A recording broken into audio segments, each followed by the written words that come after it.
Study IQ IAS, अब तैयारी हुई अफोर्डेबल।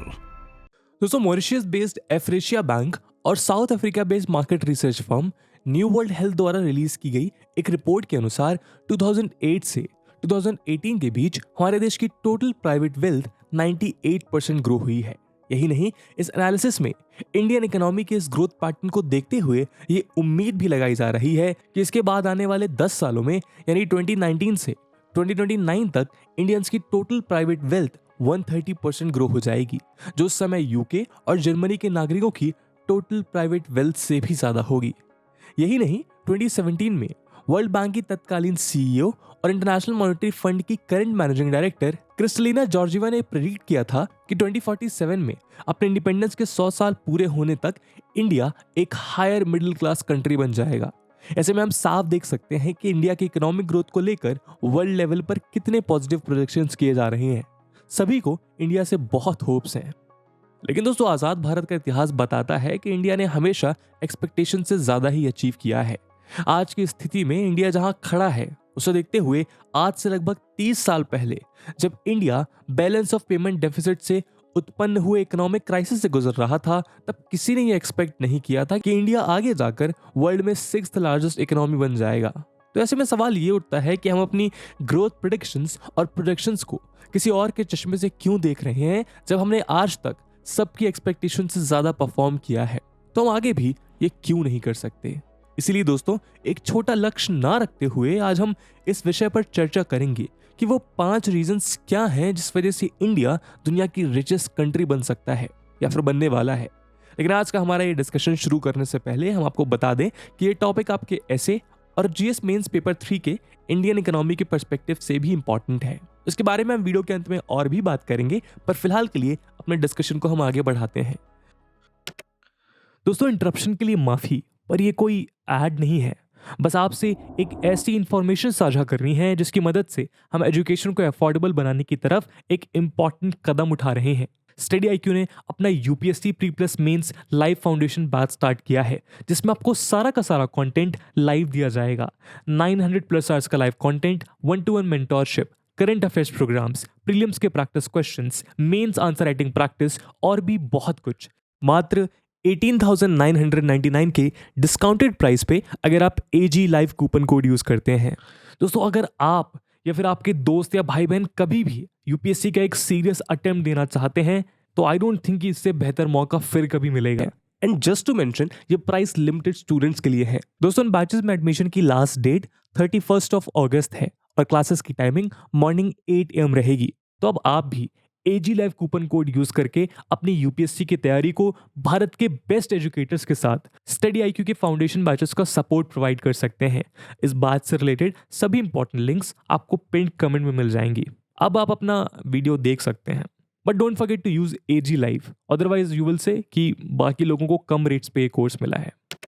बाकी सभी अपडेट्स के लिए आप मुझे मेरे सोशल मीडिया हैंडल्स पे फॉलो कर सकते हैं। दोस्तों, क्या आपने कभी सोचा है कि आपके पेरेंट्स को आपसे पॉजिटिव एक्सपेक्टेशंस क्यों हैं? या क्यों जब कोई पॉलिटिकल लीडर अपने भाषणों में देशवासियों से कोई अपील करता है, तो खास तौर पर वो युवाओं से ही उम्मीद क्यों रखता है? ऐसा इसलिए है क्योंकि युवाओं पर अपनी फैमिली का और पूरे देश का फ्यूचर बिल्ड करने का पोटेंशियल होता है। अगर उन्हें राइट मोटिवेशन और स्किल सेट से इक्विप कर दिया जाए तो वो कुछ भी कर सकते हैं। यही कारण है कि अगर आप महात्मा गांधी या स्वामी विवेकानंद जैसे इंडिया के नेशनल बिल्डर्स को भी देख, तो उन्हें भी इस देश के युवाओं से ही ये उम्मीद थी कि वो एक मजबूत और आत्मनिर्भर राष्ट्र का निर्माण करेंगे। अगर हम आसान शब्दों में समझें तो डेमोग्राफिक डिविडेंड का यही मतलब होता है कि एक देश की आबादी में जितने ज्यादा प्रोपोर्शन में यंग पॉपुलेशन होगी, उसका फ्यूचर ग्रोथ पोटेंशियल उतना ही ज्यादा होगा। और इस मामले में इंडिया दुनिया के सबसे यूथफुल नेशंस की लिस्ट में शुमार है। इंटरनेशनल लेबर ऑर्गेनाइजेशन के डेटा के अनुसार इंडिया की लगभग 62.5% पॉपुलेशन 15 से 59 ईयर्स की वर्किंग एज में है। यही नहीं, इंडिया की 66% पॉपुलेशन 35 ईयर्स से भी कम है। इससे साफ हो जाता है कि इंडिया में कितना फ्यूचर ग्रोथ पोटेंशियल है, जिसे अगर ठीक तरह से यूटिलाइज किया जाए तो ये इंडियन इकोनॉमी को एक बहुत बड़ा डिविडेंड देगा। वहीं इंडिया के डेमोग्राफिक डिविडेंड पे CII यानी कॉन्फेडरेशन ऑफ इंडियन इंडस्ट्रीज की जुलाई 2022 की रिपोर्ट के अनुसार 2020 से 2050 के बीच इंडिया 15 से 65 इयर्स की वर्किंग एज पॉपुलेशन में 183 million new work force add करेगा। साथ ही साथ ऐसा अनुमान है कि अगले 3 दशक में इंक्रीमेंटल ग्लोबल वर्कफोर्स में इंडिया का शेयर 22% होगा। ऐसे में इंडिया का ये यूथ ही है जिसे अगर क्वालिटी एजुकेशन और appropriate market linked skills provide कराई गई तो ये हमारे देश को दुनिया का सबसे अमीर देश बनाएगा।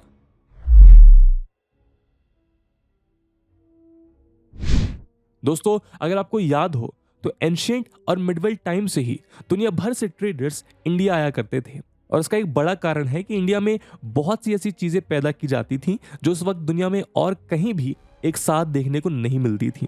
हालांकि बाद में वेस्टर्न वर्ल्ड में इंडस्ट्रियलाइजेशन और ब्रिटिशर्स द्वारा किए गए इंडियन इकोनॉमिक एक्सप्लॉयटेशन की वजह से इंडिया वर्ल्ड ट्रेड में काफी पीछे छूट गया। लेकिन ये बात आज भी सच है कि इंडिया के पास इस वर्ल्ड को ऑफर करने के लिए बहुत कुछ है। इंडिया में ऐसे बहुत से सेक्टर्स हैं जिनमें अनटैप्ड पोटेंशियल मौजूद है और अगर इन्हें एफिशिएंटली यूटिलाइज किया जाए तो ये इंडिया की ग्रोथ को कई गुना बढ़ा देंगे।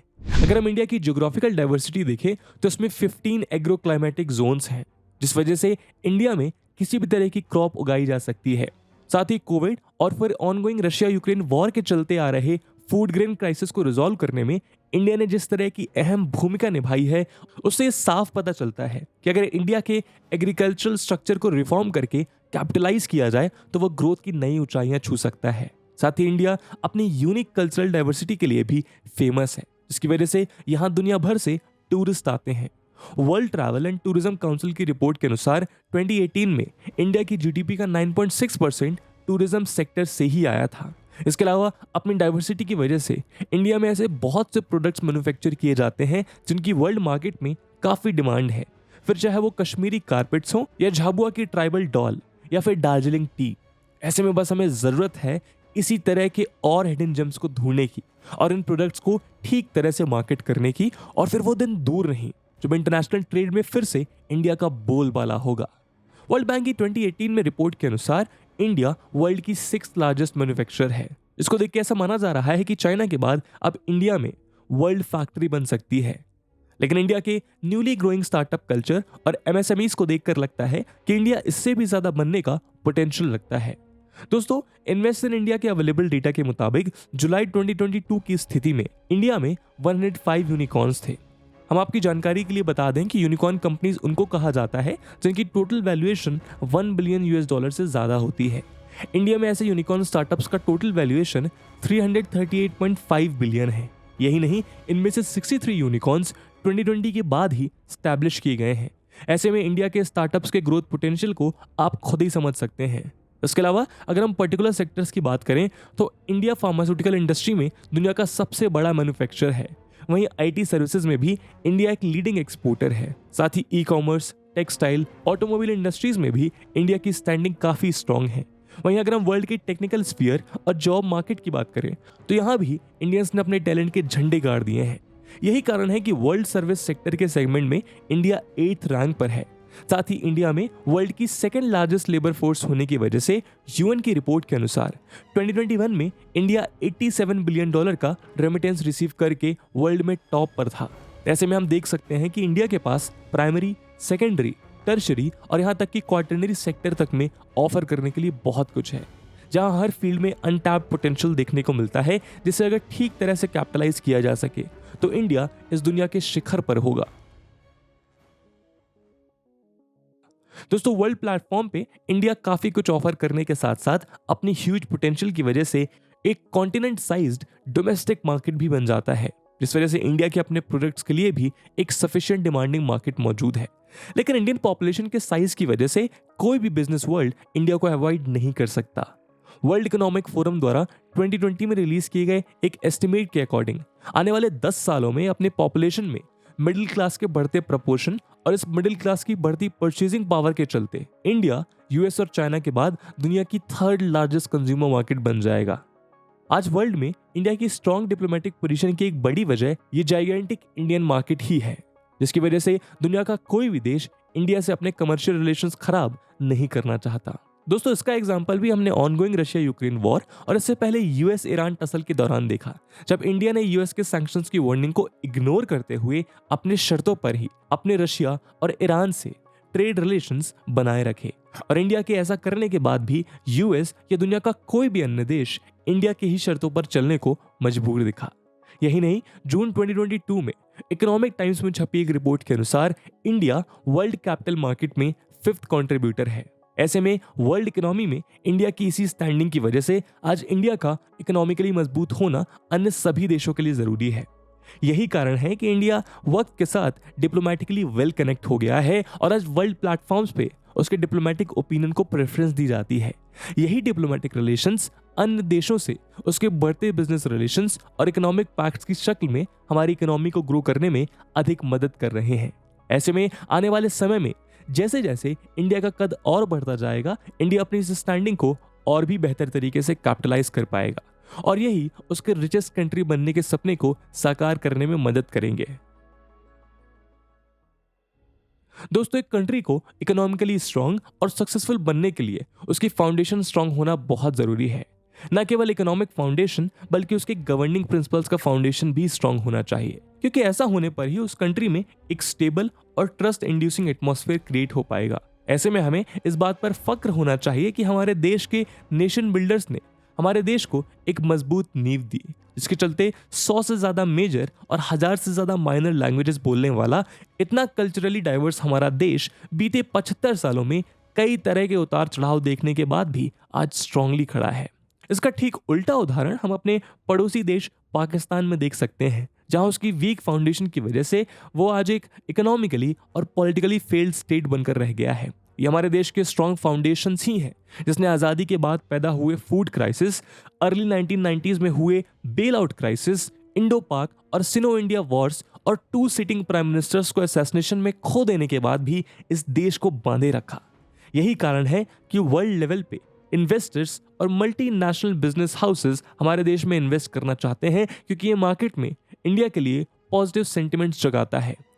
इस स्ट्रॉन्ग सोशियो इकोनॉमिक फाउंडेशन का प्राइम एग्जाम्पल हमने कोविड क्राइसिस में भी देखा, जिसके चलते जब पूरी वर्ल्ड इकोनॉमी इसकी मार से त्रस्त थी, इंडिया ने वर्ल्ड में फास्टेस्ट इकोनॉमिक रिकवरी रजिस्टर की। फाइनेंशियल ईयर 2021 एंड 22 में भारत की जीडीपी ग्रोथ 8.7% रही, जबकि अगर हम ग्लोबल एवरेज ग्रोथ रेट से इसे कंपीट करें तो आईएमएफ के फोरकास्ट के अनुसार इस दौरान ग्लोबल जीडीपी ग्रोथ रेट सिर्फ 3.6% ही थी। इस दौरान इंडिया की इसी वी शेप्ड इकोनॉमिक रिकवरी ने दुनिया के बड़े बड़े इकोनॉमिस्ट को भी हिला कर रख दिया। लेकिन दोस्तों, जैसा हमने अपने वीडियो के शुरू में कहा, दुनिया इंडिया के फ्यूचर को प्रिडिक्ट ही करती रह जाती है और इंडिया हमेशा उन प्रिडिक्शन से भी आगे बढ़कर सफलता के नए कीर्तिमान स्थापित करता है। ऐसा हम पहले भी करते आए हैं और ऐसा हम आगे भी करते रहेंगे। दोस्तों, इन सब के अलावा भी हम इंडियंस में ऐसा कुछ है जो शायद इस पूरी दुनिया में किसी और कंट्री के पास नहीं है। वो टैलेंट है जुगाड़ का, और शायद यही वो एक्स फैक्टर है जिसकी वजह से हम हमेशा वर्ल्ड प्रेडिक्शंस और एक्सपेक्टेशंस को पुश कर देते हैं। इसके चलते हम कम रिसोर्स होने पर भी सिर्फ फ्रूगल इनोवेशन की मदद से वो काम भी कर दिखाते हैं जो बाकी दुनिया के लिए शायद इम्पॉसिबल लगे। साथ ही मैं दावे के साथ कह सकता हूँ कि बचपन में आपके पास एक गुल्लक जरूर रही होगी जिसमें आप अपने रिश्तेदारों से मिलने वाले पैसे जमा करते होंगे। उस समय आपकी ये छोटी सी सेविंग आपके लिए जान से भी ज्यादा प्यारी रही होगी, और ये सब इसीलिए था क्योंकि हमारे कल्चर में हमें बचपन से ही सेविंग्स का कॉन्सेप्ट घोट कर पिला दिया जाता है। यही कारण है कि जिस काम को दुनिया 100 रुपए में करती है, हम उसे अपने सेव करने के एटीट्यूड और इनोवेशन का इस्तेमाल करके आधे दाम में कर लेते हैं। इसका प्राइम एग्जाम्पल हमने 2013 में लॉन्च हुए मंगलयान में भी देखा, जिसने न केवल अपनी उन्नत टेक्नोलॉजी का प्रमाण देते हुए अपने पहले ही अटेम्प्ट में मार्स पर लैंड किया, बल्कि ये वर्ल्ड का अब तक का चीपेस्ट इंटरप्लैनेटरी मिशन था, जो इस दौरान छपी टाइम्स ऑफ इंडिया की एक रिपोर्ट के अनुसार अहमदाबाद के ऑटो रिक्शा की सवारी से भी सस्ते दरों पर मंगल तक पहुंचाया गया था। यही नहीं, इंडिया की सेविंग्स के कल्चर को देखते हुए RBI deputy governor Michael Patra का भी कहना था कि इंडियन इकोनॉमी की एक इंपॉर्टेंट फीचर रही है कि हमारी ज्यादातर ग्रोथ हमारी डोमेस्टिक सेविंग से ही फाइनेंस की जाती है, और इसीलिए हमें इसे फ्यूल करने के लिए फॉरेन सेविंग्स का बहुत अधिक सहारा नहीं लेना पड़ा है। अब ऐसे में अगर हमारे ये दोनों टैलेंट ऐसे ही साथ चलें तो हम जरूर दुनिया के रिचेस्ट नेशन बनने के अपने सपने को साकार कर लेंगे। बस जरूरत है तो डोमेस्टिक सेविंग की इस हैबिट को फाइनेंशियल लिटरेसी के माध्यम से इन्वेस्टमेंट की आदत से जोड़ने की, और अगर ऐसा हुआ तो हम अपने ग्रोथ के इंजन को खुद ही इन्वेस्टमेंट का फ्यूल प्रोवाइड करेंगे।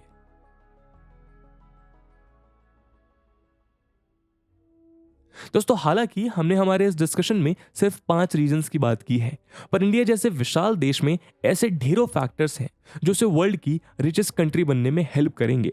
तो इन 5 रीजंस के अलावा आपके ओपिनियन में वो कौन से रीजंस हैं जिनके बल पर इंडिया रिचेस्ट नेशन बनने का अपना इस सपने को साकार कर सकता है? कमेंट सेक्शन में जरूर बताइएगा।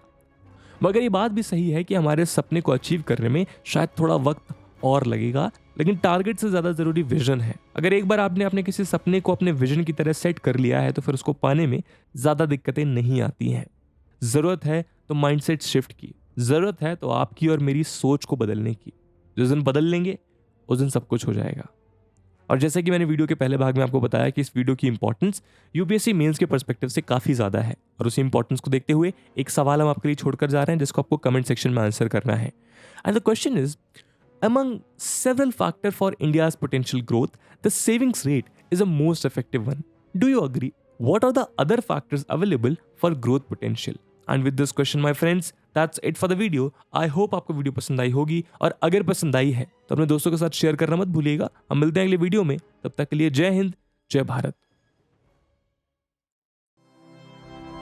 स्टडी IQ IAS, अब तैयारी हुई अफोर्डेबल।